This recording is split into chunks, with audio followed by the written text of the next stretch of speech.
La paracha de Lech Lecha, il y a écrit que Dieu il a dit à Abraham, descends. Va, Lech Lecha. Hein, va pour toi. Va pour toi. Et les Chachamim lui disent, on ne sait pas si la première épreuve, c'est la principale par rapport à la dernière. Où c'est écrit aussi Lecha. Hein? Lecha el Eretz Amoria. Alors, Rav Eliashiv, il a dit, c'est sûr que la dernière, elle est plus difficile que la première. Attends, tu demandes à quelqu'un, tu dois déménager où tu ton fils, il n'y a pas photo, hein. Il n'y a pas photo. Alors, qu'est-ce qu'il veut dire le Midrash? Là, il y a deux réponses. Première réponse, que l'épreuve, elle élève la personne. Donc, tu ne serais pas arrivé à la 10e s'il n'y avait pas la première.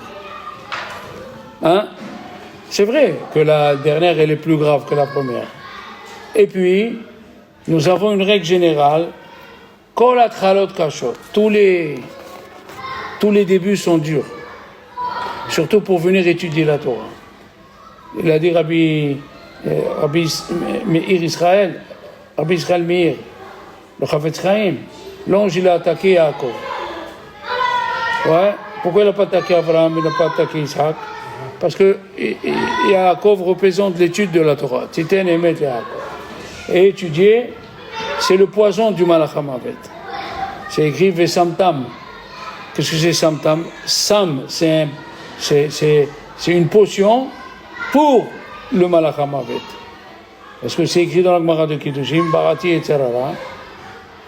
Barati Torah tevalin. La Torah, elle casse le Tzarara. Donc quand tu décides d'étudier, toujours il te sort quelque chose que tu n'as jamais pensé. Les débuts sont difficiles. Tu décides de venir étudier, tu vois, il y a une tante de Bab el-Oued il y a 25 ans, et tu dis, je t'ai pas vu il y a 25 ans, je suis tata fortuné, parce que tu as décidé de venir étudier. Eh ouais. Alors c'est pour ça que le Midrash il demande, parce que à chaque fois, c'est un combat, on est d'accord? Un combat pour venir étudier, c'est pas facile. C'est pas facile, à chaque fois il faut combattre. Et alors, Avraham Avinu alav shalom, Dieu lui a dit, il a commencé la première épreuve, et il y a qui disent la première épreuve c'est dans Noah, c'est quand il est rentré dans la fournaise de feu. Eh bien, c'est ça la question. Est-ce que ça fait partie des 10, très bien, est-ce que ça fait partie des 10 épreuves ou non? Alors il y a qui disent ça ne fait pas partie des 10 épreuves, parce que c'est lui qui a provoqué. Tellement il aimait Dieu, il a provoqué Nimrod, ouais. Il a cassé le supermarché des statues de son père. Après, c'est son père qui l'a livré à Nimrod. Et après Nimrod, il lui a dit, pourquoi tu n'adores pas le dieu du feu que Nimrod adorait? Il lui a dit, parce que l'eau, il éteint le feu. Il lui a dit, et alors, adore l'eau. Il lui a dit, il y a les nuages qui supportent l'eau. Il lui a dit, alors adore les nuages. Il a dit, il y a le vent qui pousse les nuages. Après, il lui a dit, pourquoi tu n'adores pas le vent? Il a dit, l'homme, il résiste au vent. Il lui a dit, tu te moques de moi? Il lui a dit, un peu. Il a pris, il l'a mis dans le feu. Et Dieu, il est descendu, il a mis les climatiseurs autour d'Abraham. Et il est sorti. Et c'est pas fini. Il a mis 10 ans dans la prison. Et il lui a confisqué tout. Et un juif, il passe par les épreuves d'Abraham. Des fois il est prisonnier, des fois il perd de l'argent, des fois, comme Avraham Avinu. Donc, alors, Rabbi Akiva, il a dit, toute ma vie j'attendais, à la fin de ma Sechet Berachot, la page 64, c'est écrit, toute ma vie j'attendais qu'on vienne me tuer pour Dieu. Pourquoi il a dit, toute ma vie j'attendais? Parce qu'on n'a pas le droit de faire comme Avraham Avinu. On n'a pas le droit de rentrer dans une église et de prendre la statue et de la casser pour qu'on vienne nous tuer. Avraham Avinu, il a fait par amour de Dieu. C'est autre chose, ça. Mais Rabbi Akiva, il savait qu'il ne pouvait pas le faire. D'accord? Mais la question subsidiaire qu'il faut réfléchir, pourquoi c'est que Rabbi Akiva qui a eu cette idée, qui disait, j'attends quand est-ce que je vais mourir pour Dieu? Pourquoi les autres rabbanim n'ont pas eu cette idée? D'accord? Mais en tout cas, ils ne pouvaient pas le faire. Maintenant, Rabbi Shlomo Zalman Auerbach, un petit, lui a dit, pourquoi que Baruch Hu nous a donné beaucoup de mitzvot? C'est trop. Qu'est-ce qu'il a répondu? Il a répondu, Rabbi Shlomo Zalman Auerbach, pas du tout. Tout ce que tu fais naturellement, Dieu il a compté une mitzvah. Tu t'habilles, c'est une mitzvah. Tu mets les chaussures, c'est une mitzvah. Tu manges, c'est une mitzvah. Tu fais la bracha. Tout ce que tu fais naturellement, tu te reposes un jour par semaine, c'est une mitzvah. Donc, c'est pas un poids. Mais, à Rambam, il a dit une chose extraordinaire. Rabbi Yossi ben Kisma, il est tombé malade. Il est venu le voir, Rabbi Hanina ben Teradion. Il lui a dit, Rabbi Hanina ben Teradion, Rabbi Yossi ben Kisma, j'ai entendu que tu enseignes la Torah et tu ne vois pas que ce peuple-là des Romains, Dieu les a créés, ils sont en train de nous dominer et tu te mets en danger. Tu n'as pas entendu ça? Il lui a dit que Dieu est pitié. Il lui a dit, je te dis des choses de raisonnement logique et toi tu me dis que Dieu est pitié. D'accord? Alors, qu'est-ce qu'ils ont dit, Chachamim? Quand il est mort, Rabbi Hanina ben Teradion, il s'est fait prendre. Rabbi Yossi ben Kisma, quand il est mort, les Romains, ils ont fait sur lui plusieurs oraisons funèbres. Alors il lui a dit Rabbi Yossi ben Kisma, est-ce que j'ai droit à Olam Haba? Il lui a dit, est-ce que tu as eu Ma'aseba be'yadecha? Il lui a dit, est-ce que tu as eu une action dans ta main be'yadecha? Alors il lui fait, oui, une fois les sous de Purim que je dois donner aux pauvres, ils se sont mélangés avec mes sous et j'ai tout donné aux pauvres. C'est quoi l'explication d'ici? L'explication, elle est dans l'explication de Harambam. Harambam, il explique pourquoi Akadosh Baruch Hu, pourquoi Dieu nous a donné Torah Mitzvot beaucoup? Pourquoi? Dieu il a voulu donner du mérite à Israël. Mais il dit c'est quoi ça? Il a dit parce que c'est difficile que tu fasses une mitzvah les Shem Shamayim. 100% les Shem Shamayim, c'est difficile à trouver. Qu'est-ce qu'il a fait Dieu? Il t'a donné 613. Et dans le 613, trouve une que tu pourras faire les Shem Shamayim. Et c'est ce qu'il a fait. C'est ce qu'il a fait. Rabbi Hanina ben Teradion, il lui a dit l'argent s'est mélangé. Qui c'est qui a su? Qui est-ce qui est au courant que l'argent se mélange? C'est pas... Et il a donné, et personne ne le sait. Tandis qu'enseigner la Torah en public. C'est vrai que la Gemara dans Sanhedrin dit, le Tosfot il le dit, Adam Gadol, quelqu'un qui est grand dans la Torah, il peut se mettre en danger si on voit que la Torah elle va disparaître, elle va s'effacer. Comme il a fait Rabbi Akiva. Comment il a été attrapé? Il enseignait la Torah. Et il lui a dit, Papouche Ben Yehuda, quoi? Il a dit, tu te mets en danger pour la Torah. Il lui a dit, Rabbi Akiva, mais nous on est comme les poissons dans l'eau. Et le renard, qu'est-ce qu'il a dit aux poissons? Venez avec moi. Vous n'aurez pas peur du pêcheur, de la pêche. Il lui a dit, Al-Hamar, dans l'eau, dans notre élément naturel, on a peur. Au dehors de l'eau, c'est sûr qu'on meurt. T'as compris? C'est ce qu'ils ont fait tous les Chachamim. Les Chachamim, ils ont le droit, il dit le Tosfot, d'être sévère, de se tuer même pour une mitzvah de la Torah. Quand c'est une gzera, quand c'est les goïms qui font une gzera, alors on doit se tuer même s'ils nous disent de changer les lacets. Nous, les Juifs, on a les lacets noirs, et eux, ils ont les lacets rouges. Et pour effacer la Torah, ils veulent qu'on prenne les lacets rouges comme eux. Là, il faut se tuer même pour les lacets. Parce qu'ils veulent que la Torah disparaisse. Alors, vous voyez bien des épreuves d'Abraham. Des épreuves d'Abraham, on doit apprendre comment un juif il doit se comporter. Il lui a dit, Lech Lecha, va pour toi, et tu vas gagner. Et à la fin, dans la Hakeda, il lui a dit, Lech Lecha, aussi. Lecha veut dire pour ton bien. Alors qu'est-ce qu'on voit? Dieu lui a dit, va en Israël, je vais te rendre riche, je vais te faire connaître à toutes les nations,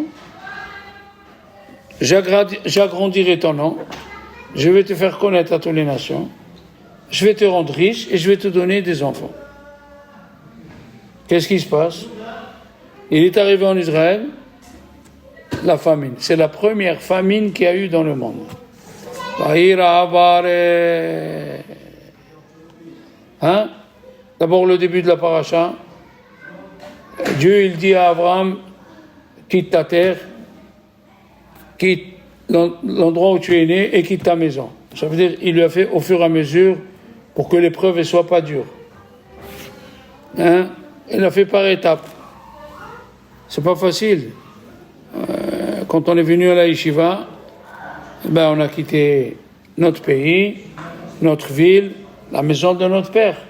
On l'a fait comme Avraham Avinu. Et c'est pas tous les enfants qui résistent à rester à la yeshiva, je vous le dis. Combien ils sont venus, la séparation des parents était difficile. La séparation des parents était difficile. Et le Rav Rumi Zichrono Bracha, il nous disait, il ne faut pas retourner au Maroc pour ne pas reprendre les mauvais amis. Ah ouais, tu prends les mauvais amis, qu'est-ce que tu as gagné? Tu n'as rien gagné. Tu retournes à la case des parents. Et on est resté, on avait 13 ans, on est resté jusqu'à l'âge de 17 ans. À l'âge de 17 ans, le Rav Rumi nous a donné un billet pour retourner au Maroc. D'accord, mais on était déjà costume, chapeau, cravate, avec la Gemara, d'accord? Il lui a dit, Dieu Abraham, quitte, tu peux pas rester, c'est pas facile. Tu es habitué le matin, ta maman elle te donne un tranche de cake, le bouscoutou, le boulot, je sais pas moi, tout ce que c'est difficile, le fromage, la vache qui rit, c'est fromage, tout ça, c'est difficile d'abandonner.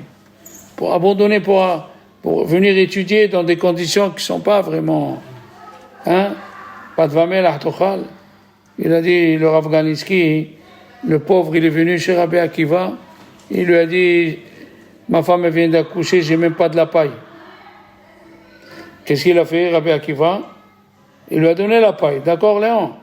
Alors il dit, Rabbi Yaakov Ganiski, mais ce pauvre c'était qui? C'était Léonavi.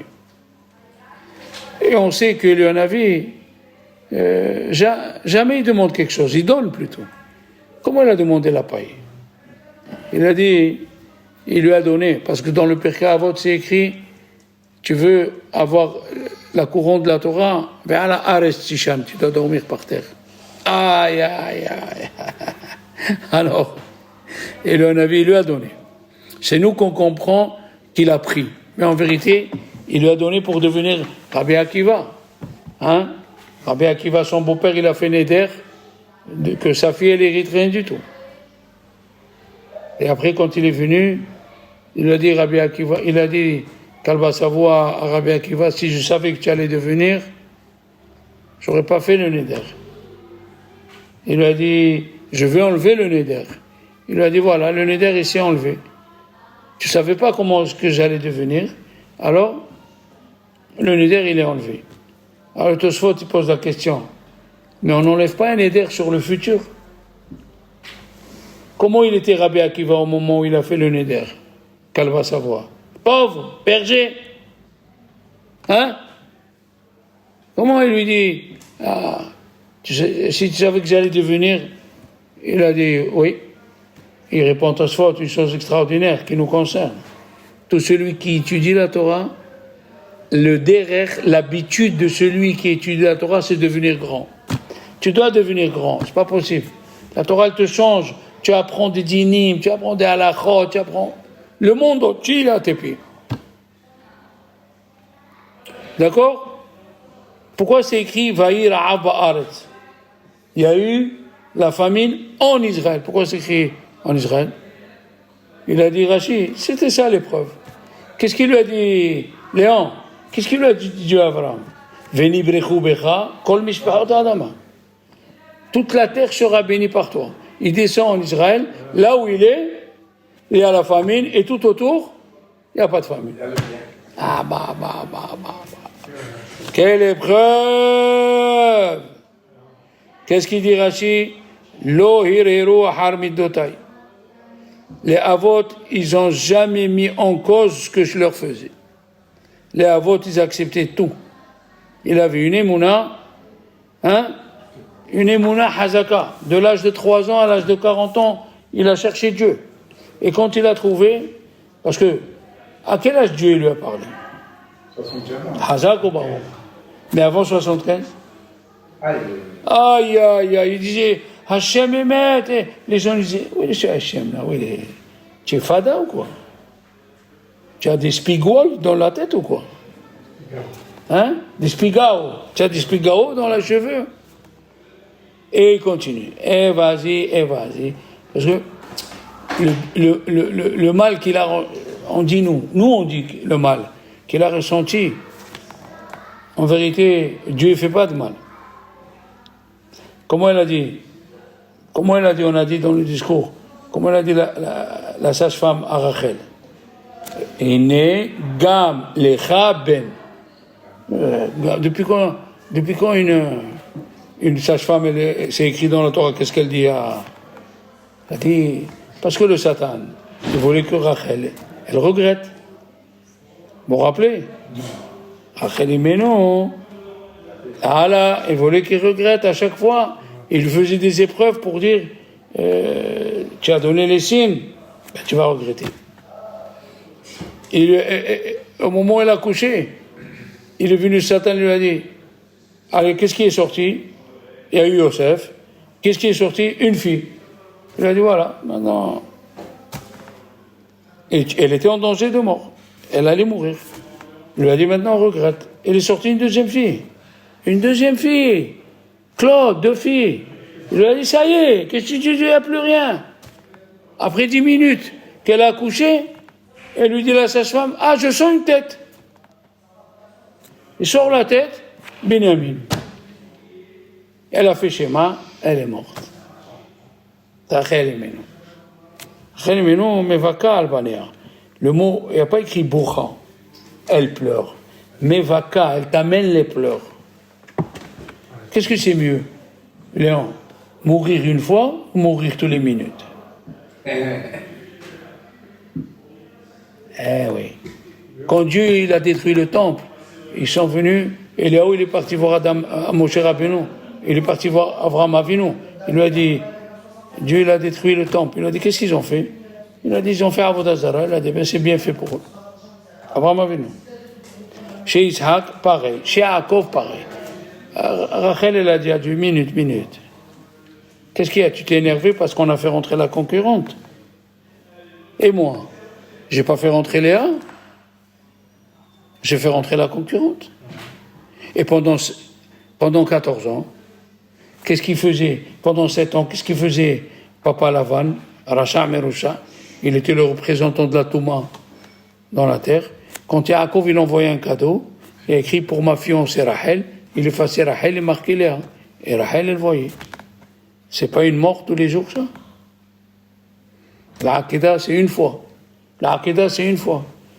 Et tu peux pas mourir tous les jours. On te coupe un doigt, 2 doigts, on t'enlève une dent, un œil. C'est pas possible, ça. Et Rachel, c'est ce qu'elle a passé. Et Rachel, mais non.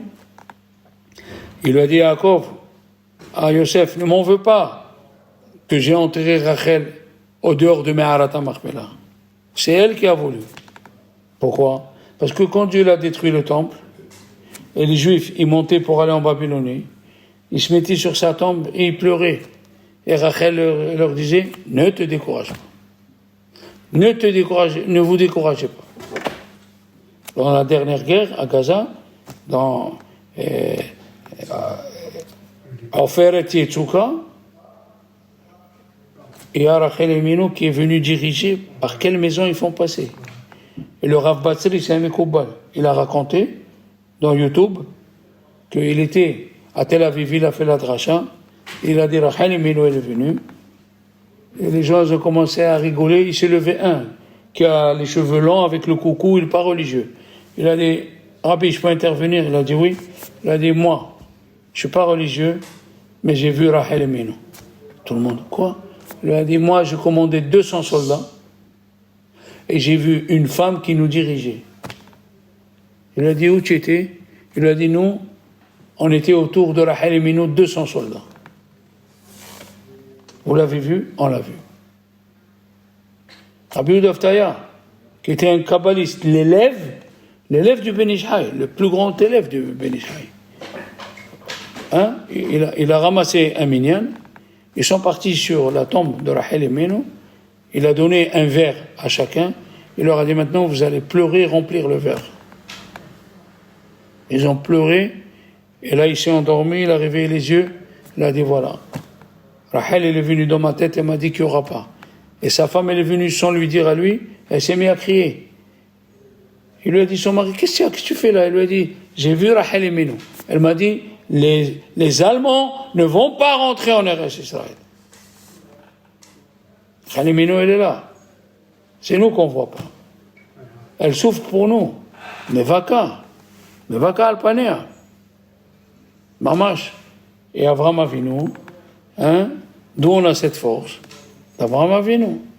Avraham Avinu, il y avait une femme qui s'appelait Hannah. Qu'est-ce qu'elle a fait celle-là, Léon? Ils lui ont tué 6 enfants. Et le dernier, elle a pris de côté. Elle lui a dit, fais gaffe si tu écoutes ce qu'il dit ce général. Le général lui a dit, viens, je vais te donner des sous, je vais te faire. Qu'est-ce qu'elle a fait? Elle a fait rentrer dans une chambre. Elle lui a dit au général, je vais lui parler. C'est le dernier qui reste. Elle lui a donné à manger. Elle lui a fait gaffe, fais attention. Il est sorti, le petit. Il a dit au général, je veux rien de ton argent. Qu'est-ce que tu veux? Il a dit, je veux rejoindre mes frères, ils sont à côté de Dieu. Ils l'ont tué. Et avant de mourir, Hannah, avant de se jeter, Hazak, elle a dit, si toi, Abraham, tu as tué un, moi, tu voulais tuer un, la Hakeda, moi j'ai tué 7. Et il a dit, Rav Shach, c'est quoi ici? C'est une compétition. Il a dit non. Hannah, il a dit à Abraham, d'où j'ai la force? D'où j'ai eu la force de dire à mes enfants de se tuer pour Dieu, c'est grâce à toi, Abraham. Ah ouais. Comment tu comprends des Juifs, pendant l'Inquisition, ils allaient dans le bureau d'Inquisition bien habillés, ils leur disaient, c'est ici le bureau de l'Inquisition? Il a dit oui, pourquoi? Il a dit, on est venu mourir. Quoi mourir? On est des Juifs, on ne veut pas se convertir. Où tu vas trouver ça? Il a dit, le Chafetz Chaim, pourquoi Dieu n'a pas donné la liberté aux Juifs d'Allemands qui se convertissent ou qui ne se convertissent pas? Il a dit parce que malheureusement, la majorité aurait préféré se convertir. Aïe, aïe, aïe. Comme ça, il dit Chafetz Chaim. C'est dur de le dire, hein? Mais c'est comme ça. Avraham Avinu, à chaque épreuve, et la question, elle est là, Léon. Je suis rentré, je leur ai posé la question. Rabbi Tzadok HaKohen, il a posé une question. Avraham Avinu, il n'a pas prié quand il y a eu la famine. Pourquoi tu ne pries pas? Il aurait dû rester sur place. Hein? Il aurait dit, reste là, parce qu'il m'a dit, je vais là, je reste. Voilà. Pourquoi il n'a pas prié quand il n'a pas eu d'enfant? Dieu, il a vu qu'il n'a pas d'enfant. Il n'a pas écrit, il a prié. Pourquoi tu ne pries pas? Pourquoi tu ne pries pas sur la famine? Encore mieux. Il a vu qu'on a pris Sarah. Hein? Pourquoi tu ne pries pas? 3. Écoute bien. Il a dit, le Chovot al-Vavot dans le Sha'ar Bitahon, Perek Zayin, il dit ça. Et ça nous concerne, Léon. Suis mon fils, suis. Hazako Baruch. Écoute ça, ce qu'il dit, c'est extraordinaire. Nous, quand on a un problème, on prie Dieu qui nous l'enlève. Écoute ce qu'il dit, le Chovot al-Vavot. Abodeh Hashem. Celui qui a confiance en Dieu. Irtse bema sheyeh migzerat haelokim lo. il accepte la situation que Dieu l'a mis.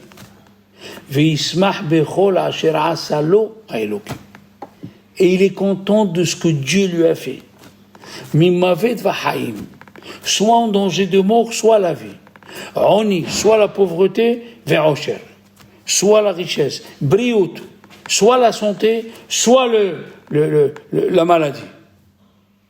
Il accepte ce que Dieu lui a donné. Je veux que tu me sers malade. Pas de prier quand même. Oui, c'est ça la question. Pas prier.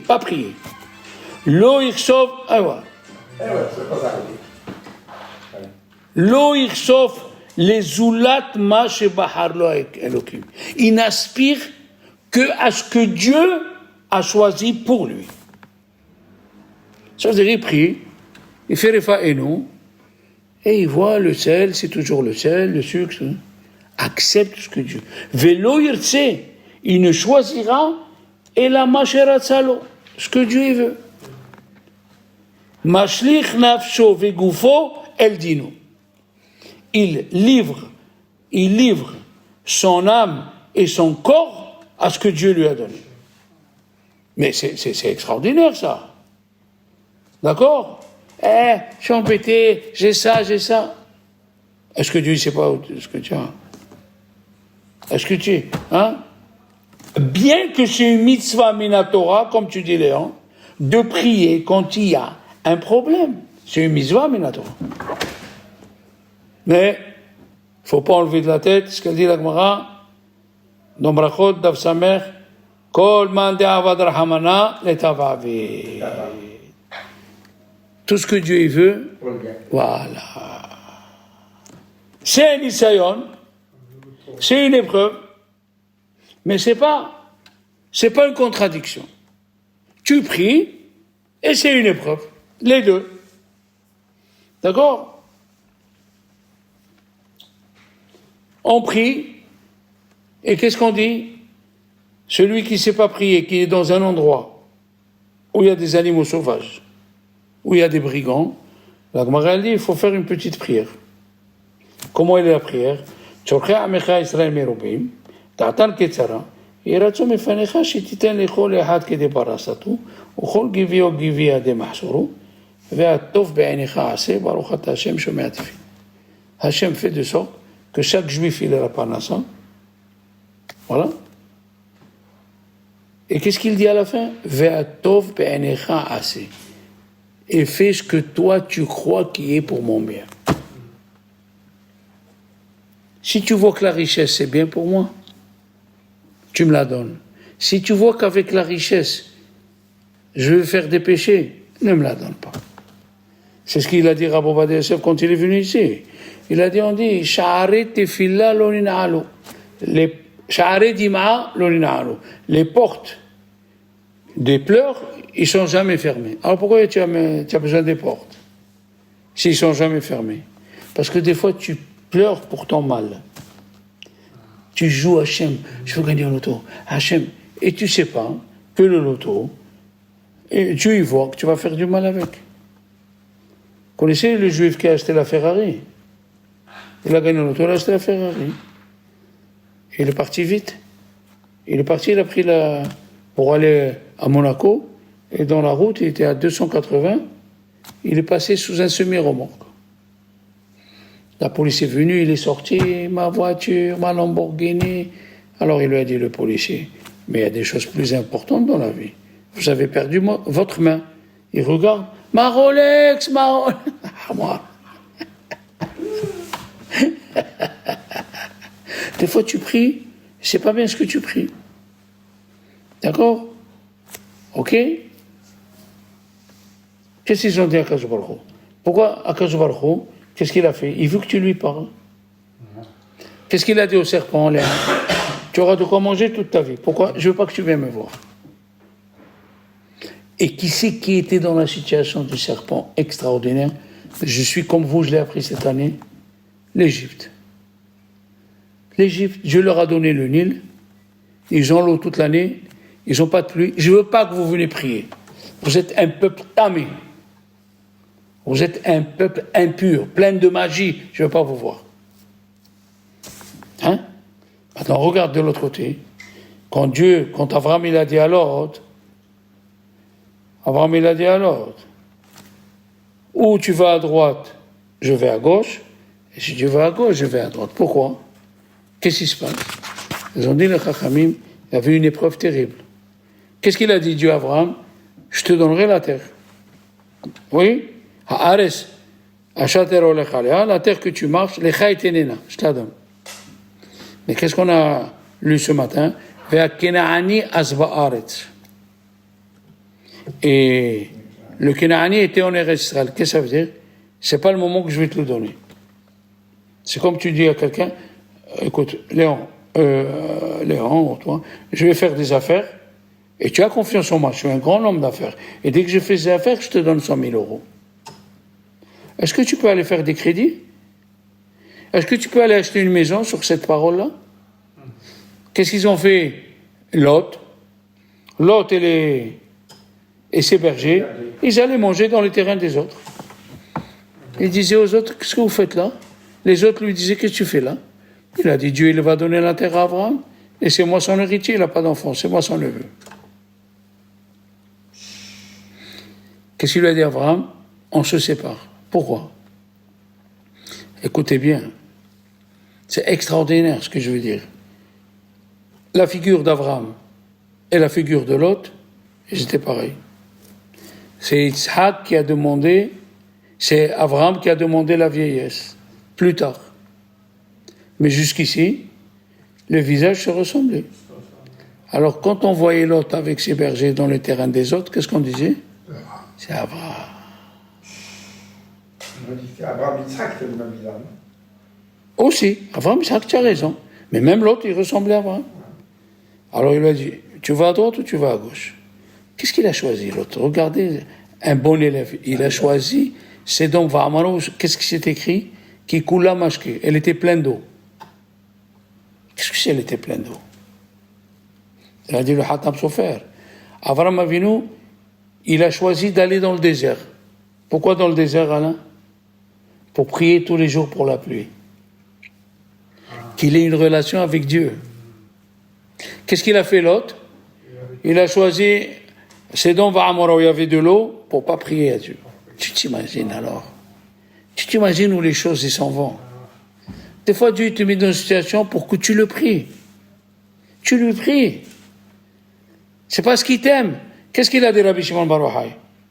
Pourquoi la manne ne descendait pas une fois par semaine? C'est mieux. Non, on prend 10 kilos de farine, on ne va pas tous les jours acheter 1 kilo.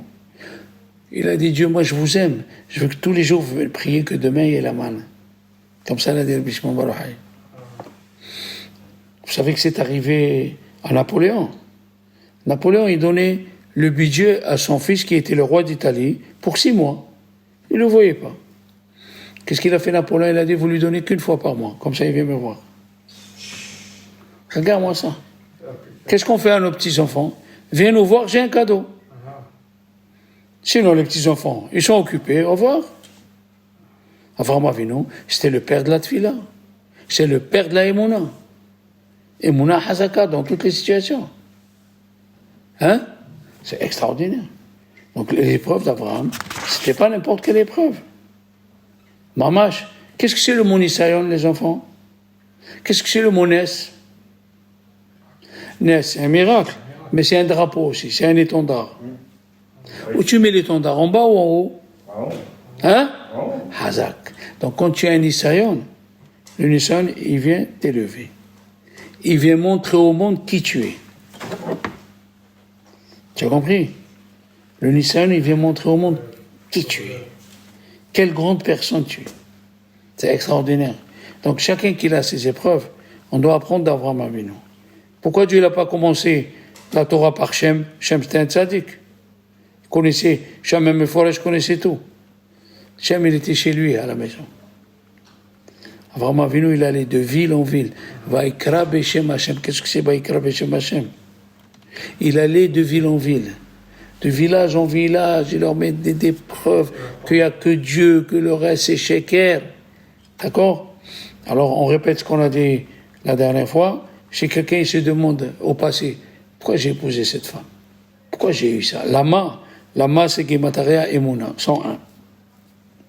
Lama, pas 101. 75.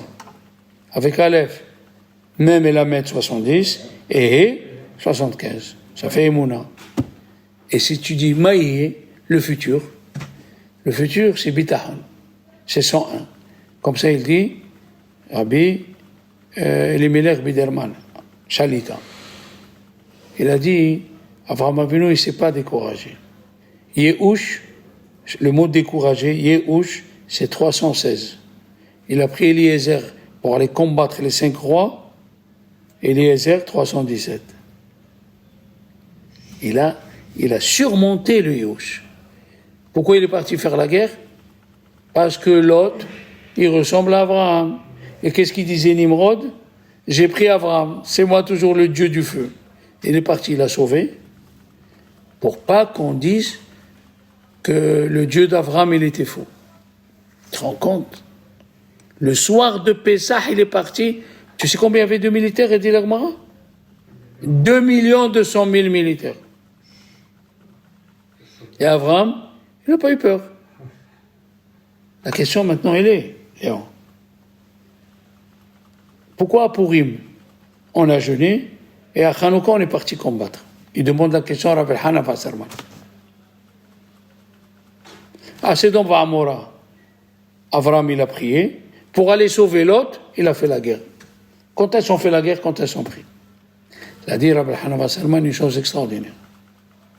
Quand les goïms, ils veulent t'enlever le corps, ton corps, le corps de tous les juifs, ça c'est Dieu qui s'occupe.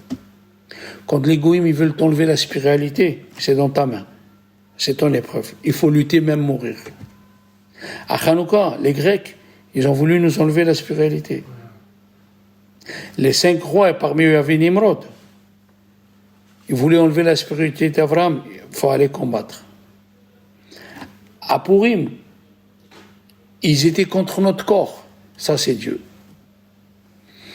À Sedom Va'amora, il a prié. Vous avez compris maintenant? Cette paracha, elle est pleine d'enseignements. Un bon Shabbat, refoua shelema à tous les malades.